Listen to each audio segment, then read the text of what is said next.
Attention Outlook। Satnam Shri Waheguru ji. Comment section ਦੇ ਵਿੱਚ Waheguru type ਕਰਕੇ ਫਤਿਹ ਕਬੂਲ ਕਰੋ ਜੀ। ਵਾਹਿਗੁਰੂ ਜੀ ਕਾ ਖਾਲਸਾ, ਵਾਹਿਗੁਰੂ ਜੀ ਕੀ ਫਤਿਹ। ਤੁਸੀਂ ਆਪਣੇ ਸੁਝਾਅ ਅਤੇ ਸਵਾਲ ਵੀ ਕਮੈਂਟ ਕਰ ਸਕਦੇ ਹੋ। ਤੁਹਾਡੇ ਸੁਝਾਵਾਂ ਦੇ ਉੱਤੇ ਕੰਮ ਕਰਨ ਦੀ ਅਤੇ ਤੁਹਾਡੇ ਸਵਾਲਾਂ ਦੇ ਛੇਤੀ ਤੋਂ ਛੇਤੀ ਜਵਾਬ ਦੇਣ ਦੀ ਪੂਰੀ ਕੋਸ਼ਿਸ਼ ਕੀਤੀ ਜਾਏਗੀ। ਅੱਜ ਸ੍ਰੀ ਗੁਰੂ ਗ੍ਰੰਥ ਸਾਹਿਬ ਜੀ ਦੇ 197ਵੇਂ ਅੰਗ ਦੀ ਬਾਣੀ ਦੀ ਵਿਆਖਿਆ ਕਰਦੇ ਹਾਂ ਜੀ।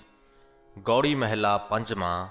ਹਰ ਹਰ ਨਾਮ ਮਜਨ ਕਰ ਸੂਚੇ, ਕੋਟ ਗ੍ਰਹਿਣ ਪੁੰਨ ਫਲ ਮੂਚੇ ਰਹਾਓ। ਉਸ ਪ੍ਰਮਾਤਮਾ ਦੇ ਨਾਮ ਦੇ ਵਿੱਚ ਜਦੋਂ ਤੁਸੀਂ ਇਸ਼ਨਾਨ ਕਰ ਲੈਂਦੇ ਹੋ, ਹਰ ਹਰ ਨਾਮ ਮਜਨ ਕਰ, ਮਜਨ ਤੋਂ ਭਾਵ ਇਸ਼ਨਾਨ, ਕਿ ਉਸ ਪ੍ਰਮਾਤਮਾ ਦੇ ਨਾਮ ਦੇ ਵਿੱਚ ਇਸ਼ਨਾਨ ਕਰਕੇ ਸੁੱਚੇ ਹੋ ਜਾਓ, ਸੁਚੱਜੇ ਜੀਵਨ ਵਾਲੇ ਹੋ ਜਾਓ। ਅਜਿਹਾ ਜੀਵਨ ਜਿਹੜਾ ਕਦੇ ਵੀ ਨਾਸ ਨਾ ਹੋਵੇ, ਸਦਾ ਹੀ ਪਵਿੱਤਰ ਰਹੇ। ਕੋਟ ਗ੍ਰਹਿਣ ਪੁੰਨ ਫਲ ਮੂਚੇ। ਜਦ ਕਦੀ ਸੂਰਜ ਨੂੰ ਜਾਂ ਚੰਦਰਮਾ ਨੂੰ ਗ੍ਰਹਿਣ ਲੱਗਦਾ ਹੈ ਤਾਂ ਕਈ ਲੋਕ ਉਸ ਵਕਤ ਪੁੰਨ ਕਰਦੇ ਹਨ, ਪੁੰਨ ਦੇ ਕਾਰਜ ਕਰਦੇ ਹਨ। ਬੇਸ਼ੱਕ ਉਹ ਕਿਸੇ ਭੁੱਖੇ ਨੂੰ ਰੋਟੀ ਖਵਾ ਦੇਣ, ਕਿਸੇ ਗਰੀਬ ਨੂੰ ਕੁਝ ਦੇ ਦੇਣ, ਕੋਈ ਵੀ ਦਾਨ ਕਰ ਦੇਣ, ਕੁਝ ਚੰਗਾ ਕਾਰਜ ਕਰਦੇ ਨੇ, ਕੋਈ ਪੁੰਨ ਦਾ ਕਾਰਜ ਕਰਦੇ ਨੇ। ਮਨ ਵਿੱਚ ਇਹ ਆਸ ਹੁੰਦੀ ਹੈ ਕਿ ਗ੍ਰਹਿਣ ਵਾਲੇ ਦਿਨ ਚੰਗਾ ਕਾਰਜ ਕਰਨ ਤੇ ਚੰਗੇ ਫਲ ਪ੍ਰਾਪਤ ਹੁੰਦੇ ਨੇ। ਸੋ ਗੁਰੂ ਜੀ ਕਹਿ ਰਹੇ ਨੇ ਕਿ ਜੇਕਰ ਤੁਸੀਂ ਉਸ ਪ੍ਰਮਾਤਮਾ ਦੇ ਨਾਮ ਦੇ ਵਿੱਚ ਇਸ਼ਨਾਨ ਕਰਕੇ ਆਪਣੇ ਜੀਵਨ ਨੂੰ ਸੁਚੱਜਾ ਬਣਾ ਲੈਂਦੇ ਹੋ ਤਾਂ ਕੋਟ ਗ੍ਰਹਿਣ ਪੁੰਨ ਫਲ ਮੂਚੇ। ਕਰੋੜਾਂ ਗ੍ਰਹਿਣਾਂ ਦੇ ਦਿਨਾਂ ਦੇ ਉੱਤੇ ਕੀਤੇ ਹੋਏ ਪੁੰਨਾਂ ਨਾਲੋਂ ਵੀ ਵਧੇਕ ਫਲ ਤੁਸੀਂ ਪ੍ਰਾਪਤ ਕਰ ਸਕਦੇ ਹੋ।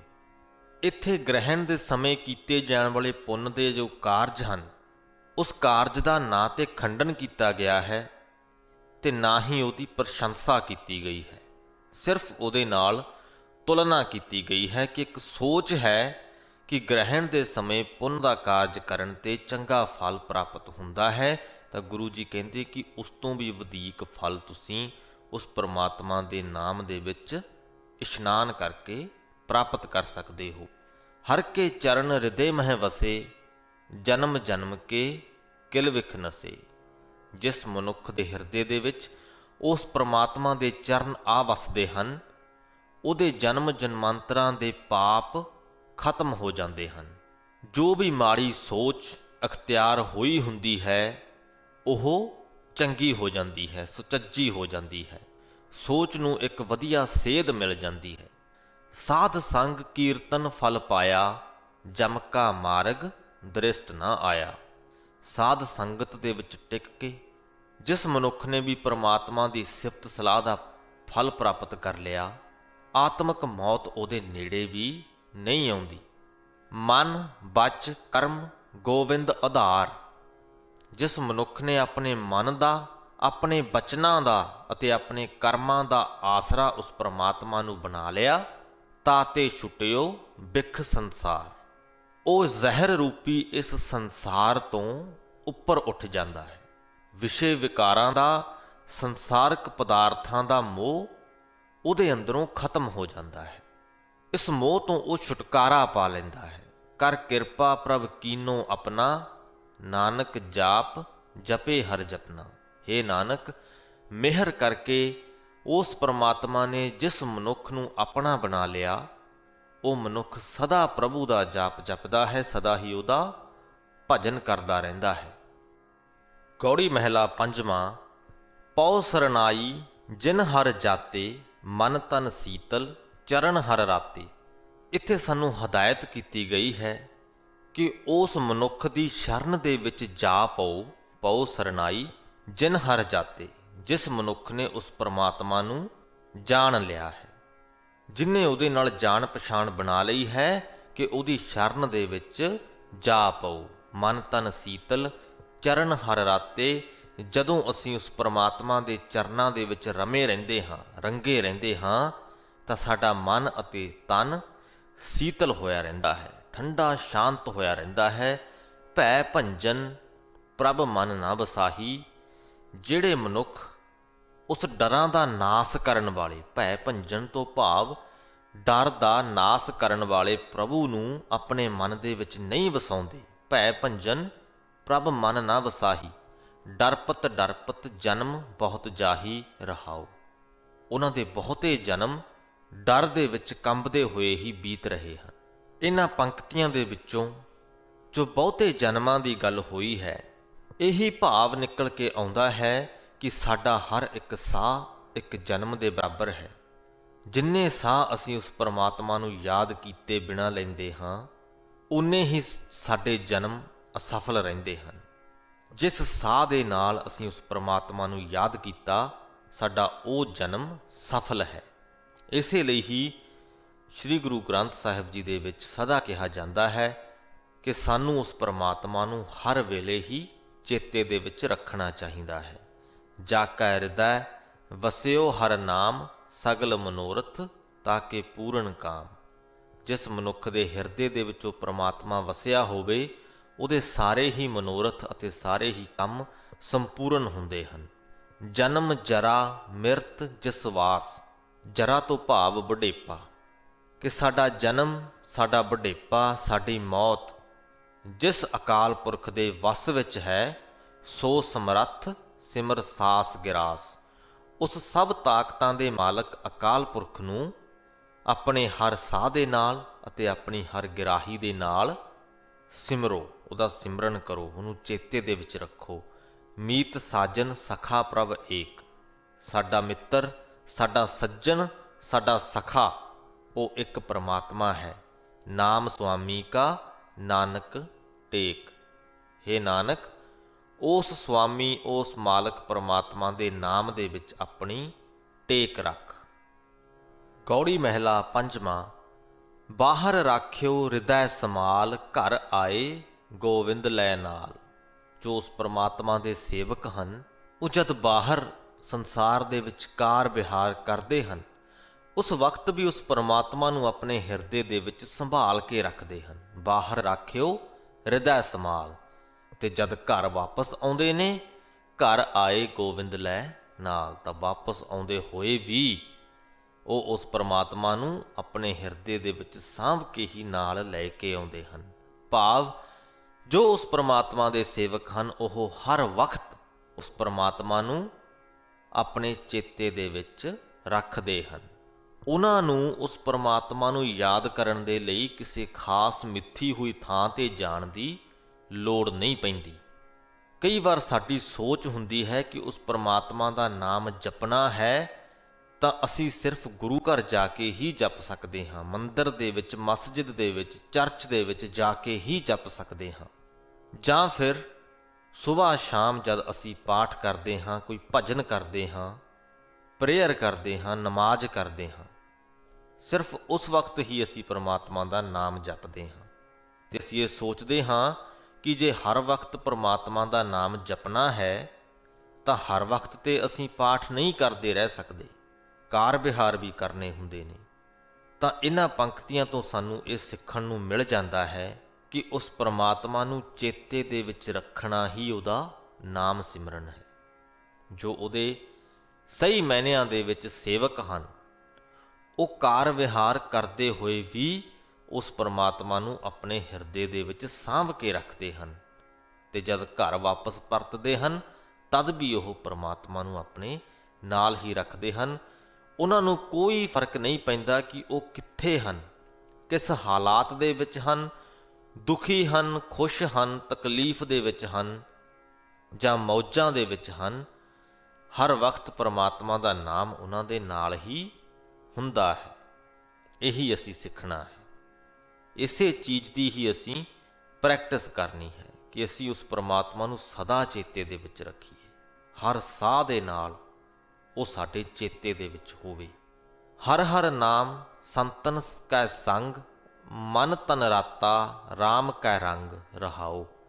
ਉਸ ਪਰਮਾਤਮਾ ਦਾ ਨਾਮ ਸੰਤ ਜਨਾਂ ਦੇ ਹਮੇਸ਼ਾ ਸੰਗ ਹੁੰਦਾ ਹੈ ਤੇ ਉਹਨਾਂ ਦਾ ਮਨ ਅਤੇ ਤਨ ਉਸ ਪਰਮਾਤਮਾ ਦੇ ਨਾਮ ਰੰਗ ਦੇ ਵਿੱਚ, ਪ੍ਰੇਮ ਰੰਗ ਦੇ ਵਿੱਚ ਸਦਾ ਹੀ ਰੰਗਿਆ ਰਹਿੰਦਾ ਹੈ। ਗੁਰ ਪ੍ਰਸਾਦੀ ਸਾਗਰ ਤਰਿਆ, ਜਨਮ ਜਨਮ ਕੇ ਕਿਲ ਵਿਖ ਸਭ ਹਿਰਿਆ। ਗੁਰੂ ਦੀ ਮਿਹਰ ਦੇ ਨਾਲ ਪਰਮਾਤਮਾ ਦਾ ਨਾਮ ਜਪ ਕੇ ਇਸ ਸੰਸਾਰ ਸਮੁੰਦਰ ਤੋਂ ਵੀ ਪਾਰ ਲੰਘਿਆ ਜਾ ਸਕਦਾ ਹੈ। ਜਨਮ ਜਨਮਾਂਤਰਾਂ ਦੇ ਕੀਤੇ ਹੋਏ ਪਾਪ ਵੀ ਕੱਟੇ ਜਾ ਸਕਦੇ ਨੇ। ਜੋ ਪਾਪੀ ਸੋਚ ਅਸੀਂ ਆਪਣੀ ਬਣਾ ਲੈਂਦੇ ਹਾਂ, ਵੱਖ-ਵੱਖ ਚੀਜ਼ਾਂ ਸਿੱਖ ਸਿੱਖ ਕੇ ਉਸ ਪਾਪੀ ਸੋਚ ਨੂੰ ਅਸੀਂ ਖਤਮ ਕਰ ਸਕਦੇ ਹਾਂ। ਸੋਭਾ ਸੁਰਤ ਨਾਮ ਭਗਵੰਤ, ਜਿਸ ਮਨੁੱਖ ਦੀ ਸੁਰਤ ਉਸ ਭਗਵੰਤ ਦੇ, ਉਸ ਪਰਮਾਤਮਾ ਦੇ ਨਾਮ ਦੇ ਵਿੱਚ ਜੁੜੀ ਰਹਿੰਦੀ ਹੈ, ਉਹ ਵਡਿਆਈ ਖੱਟਦੇ ਹਨ, ਉਹ ਸੋਭਾ ਪ੍ਰਾਪਤ ਕਰਦੇ ਹਨ। ਪੂਰੇ ਗੁਰ ਕਾ ਨਿਰਮਲ ਮੰਤ, ਪੂਰੇ ਗੁਰੂ ਦਾ ਇਹੀ ਪਵਿੱਤਰ ਮੰਤਰ ਹੈ। ਉਹ ਸਾਨੂੰ ਇਹੀ ਸਿਖਾਉਂਦਾ ਹੈ ਕਿ ਉਸ ਪਰਮਾਤਮਾ ਦੀ ਯਾਦ ਦੇ ਵਿੱਚ ਸਦਾ ਜੁੜੇ ਰਹੋ।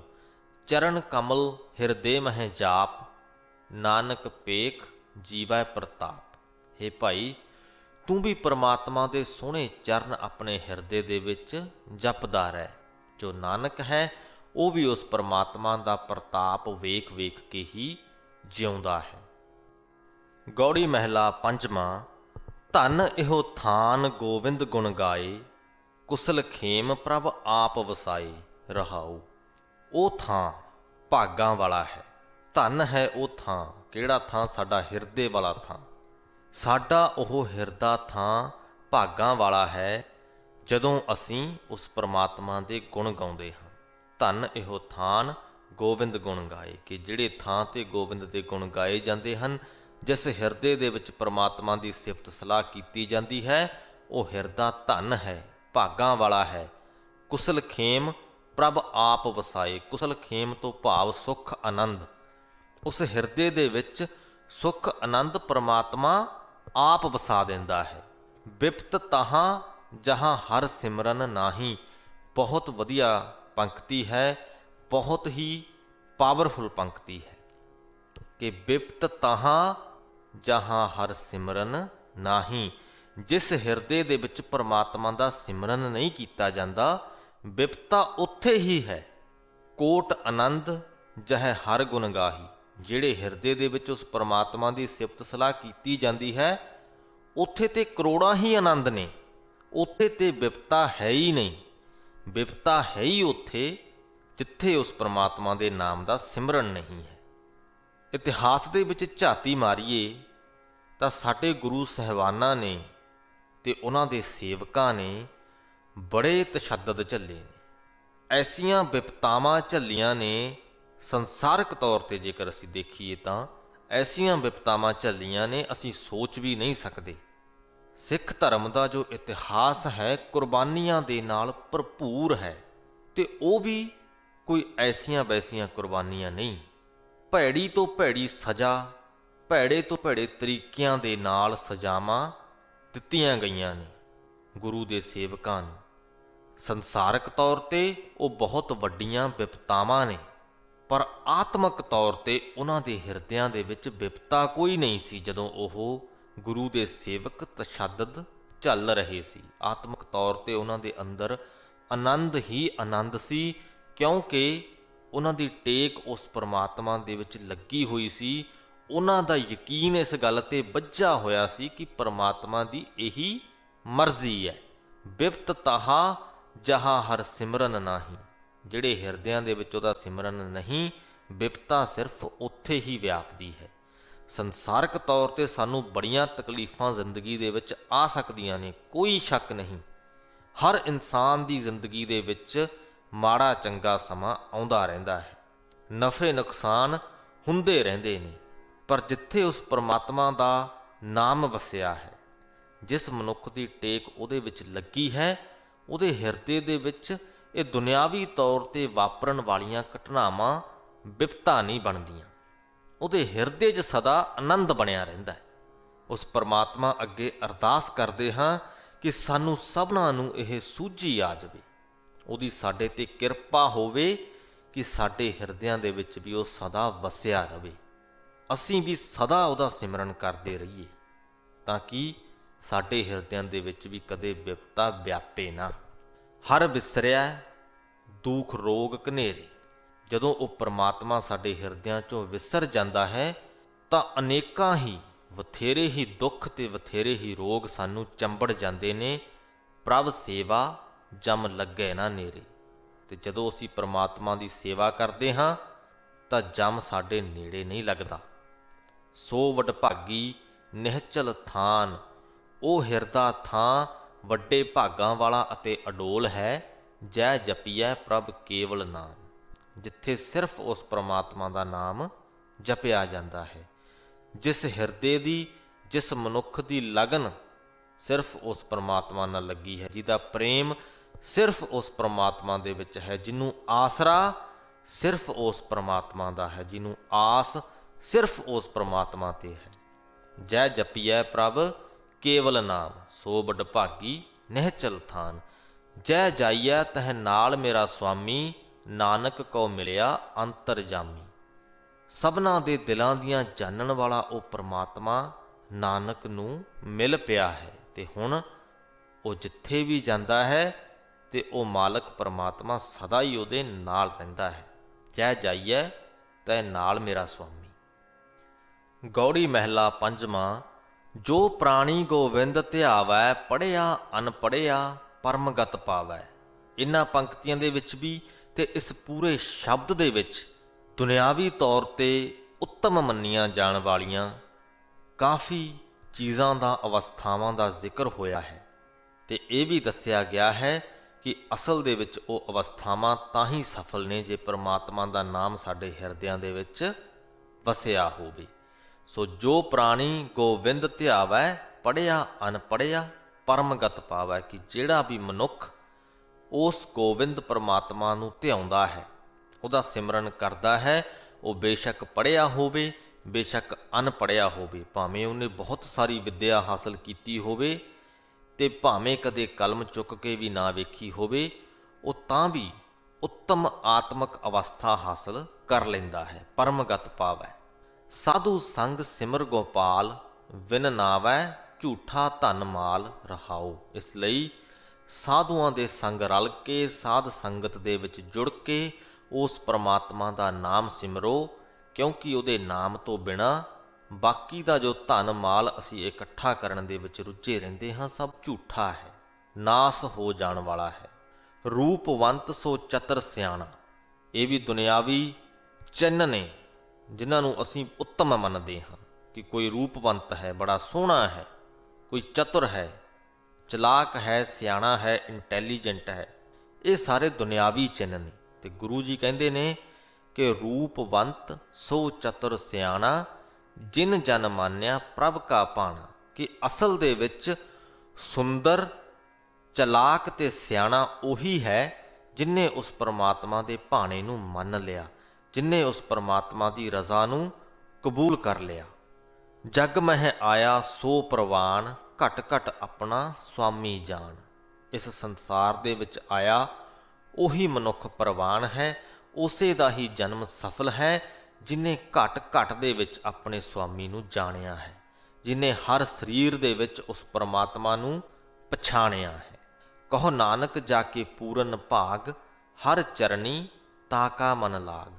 ਨਾਨਕ ਇਹ ਆਖ ਕਿ ਜਿਸ ਮਨੁੱਖ ਦੇ ਪੂਰੇ ਭਾਗ ਜਾਗ ਪੈਂਦੇ ਹਨ, ਉਸ ਦਾ ਮਨ ਪਰਮਾਤਮਾ ਦੇ ਚਰਨਾਂ ਦੇ ਵਿੱਚ ਲੱਗਾ ਰਹਿੰਦਾ ਹੈ ਤੇ ਭਾਗ ਜਗਾਉਣਾ ਸਾਡੇ ਹੱਥ ਦੇ ਵਿੱਚ ਨਹੀਂ ਹੈ।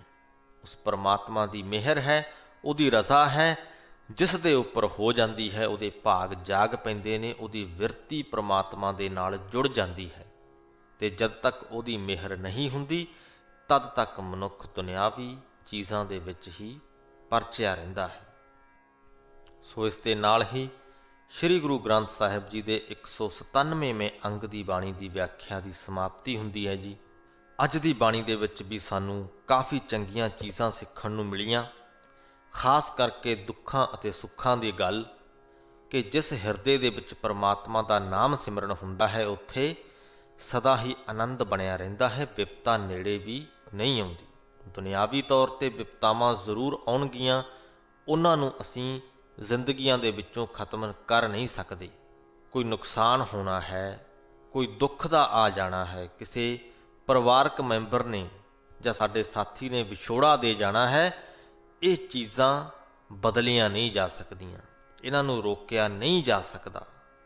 ਇਹ ਇਸ ਜ਼ਿੰਦਗੀ ਦਾ, ਇਸ ਜੀਵਨ ਦਾ ਦਸਤੂਰ ਹੈ, ਉਸ ਪਰਮਾਤਮਾ ਦੀ ਬਣਾਈ ਹੋਈ ਕੁਦਰਤ ਹੈ ਕਿ ਇਹ ਸਭ ਹੁੰਦਾ ਹੀ ਹੁੰਦਾ ਹੈ, ਇਹਨੂੰ ਬਦਲਿਆ ਜਾਂ ਰੋਕਿਆ ਨਹੀਂ ਜਾ ਸਕਦਾ। ਲੇਕਿਨ ਇਸ ਸਭ ਤੇ ਸਾਡੀ ਪ੍ਰਤੀਕਿਰਿਆ ਕੀ ਹੈ? ਜੇ ਕੋਈ ਸਾਨੂੰ ਵਿਛੋੜਾ ਦੇ ਗਿਆ, ਉਹਦੇ ਬਾਰੇ ਅਸੀਂ ਕੀ ਸੋਚਦੇ ਹਾਂ, ਇਹਨੂੰ ਬਦਲਿਆ ਜਾ ਸਕਦਾ ਹੈ। ਕੀ ਅਸੀਂ ਉਸ ਤੇ ਦੁਖੀ ਹੁੰਦੇ ਹਾਂ ਜਾਂ ਅਸੀਂ ਇਹ ਸੋਚਦੇ ਹਾਂ ਕਿ ਉਸ ਪਰਮਾਤਮਾ ਦੀ ਰਜ਼ਾ ਹੈ? ਇਸ ਚੀਜ਼ ਨੂੰ ਜ਼ਰੂਰ ਬਦਲਿਆ ਜਾ ਸਕਦਾ ਹੈ।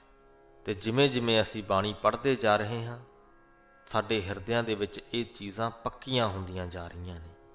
ਤੇ ਮੈਨੂੰ ਉਮੀਦ ਹੈ ਕਿ ਜਦ ਤੱਕ ਤੁਸੀਂ ਪੂਰੇ ਸ੍ਰੀ ਗੁਰੂ ਗ੍ਰੰਥ ਸਾਹਿਬ ਜੀ ਦਾ ਅਧਿਐਨ ਕਰ ਲਵੋਗੇ, ਅਖੀਰ ਤੇ ਜਾ ਕੇ ਤੁਹਾਡੇ ਹਿਰਦਿਆਂ ਦੇ ਵਿੱਚ ਉਹ ਪਰਮਾਤਮਾ ਇੰਨੀ ਚੰਗੀ ਤਰ੍ਹਾਂ ਵਸ ਜਾਏਗਾ ਕਿ ਦੁਨਿਆਵੀ ਵਿਪਤਾਵਾਂ ਤੁਹਾਨੂੰ ਦੁਖੀ ਨਹੀਂ ਕਰਨਗੀਆਂ। ਸੋ ਇਸੇ ਹੀ ਆਸ ਦੇ ਨਾਲ, ਇਸੇ ਹੀ ਸੰਦੇਸ਼ ਦੇ ਨਾਲ ਅੱਜ ਦੀ ਵੀਡੀਓ ਦੀ ਸਮਾਪਤੀ ਕਰਦੇ ਹਾਂ ਜੀ। ਬੁਲਾਓ ਫਤਿਹ। ਵਾਹਿਗੁਰੂ ਜੀ ਕਾ ਖਾਲਸਾ, ਵਾਹਿਗੁਰੂ ਜੀ ਕੀ ਫਤਿਹ।